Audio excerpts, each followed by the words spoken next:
Welcome back to Proverbs 31 Live. Today we are looking at motherhood. Again, that has been our theme this week. And today we are looking at the tears of motherhood. This is a very hard and personal post for me. So let's get into it. There are many tears we shed through this journey of motherhood. Often we cry when we find out that we are expecting. We cry at the first heartbeat, the first sound of that, the first sight on the ultrasound. We cry during pregnancy because of our hormones for no reason.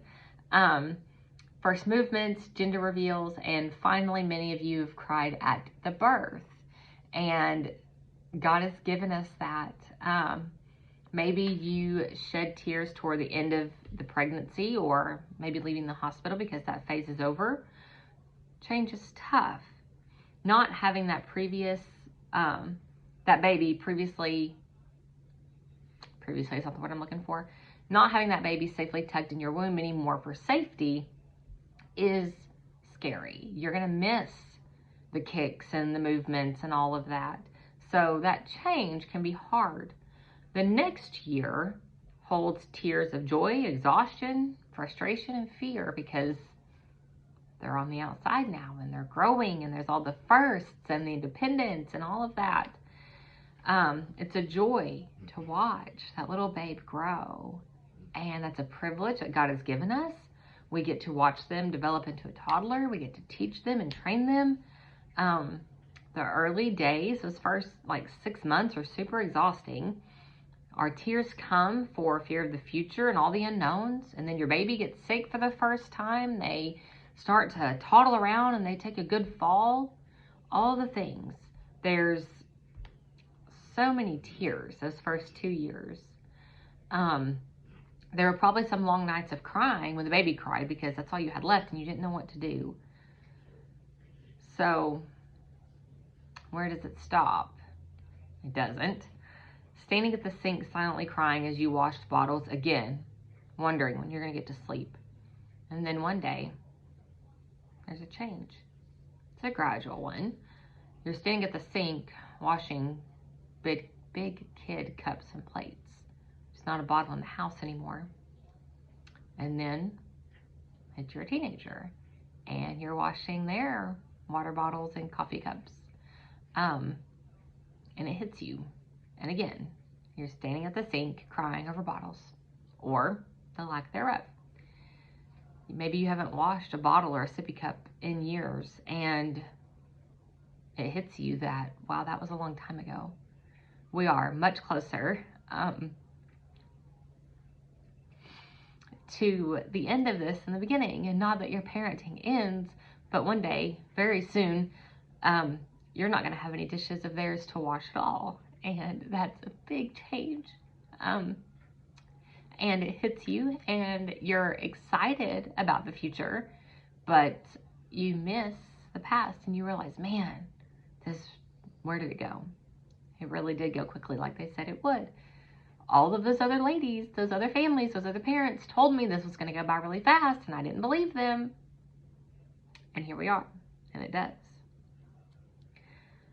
Tears of joy, but also tears of grief, grieving that their childhood has gone by so fast. Their independence is growing. They're becoming their own person. It's exciting, but it's hard. It's very hard.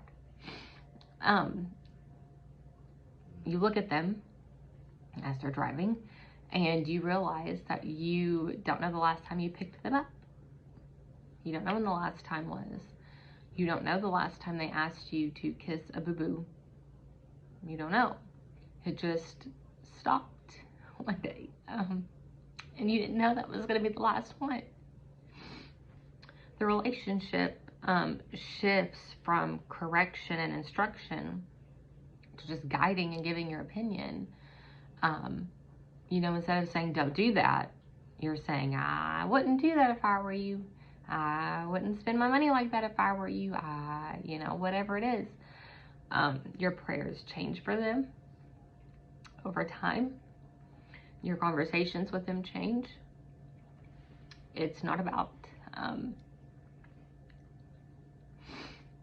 superheroes and toy trucks anymore. It's about their first car, first job, first college application. The firsts are still exciting. They're just different, and they're scary because you're not there like you used to be. You're there to support them and encourage them. But, you know, you walked with them to their first day of kindergarten. You don't get to do that in college. People look at you funny. Being a teen parent is fun. I'm enjoying this. But like I said, it's hard. But it really breaks my heart for parents that aren't enjoying this, that are literally struggling through the teen years. They are not enjoying this phase. And it's hard for the kid and the parent, and that is so sad to me, because it doesn't have to be that way. We are told to let them be little, but we have to let them be big too. And I think that's harder in a lot of ways. It's okay to worry about them because you love them, and it's okay to cry. You love them, and that's your job. But when they get bigger, it's harder. But you have to remember that they belong to Jesus first, and you have to trust him. You have to let him lead, and you have to keep praying a lot. You have to trust the Lord a lot.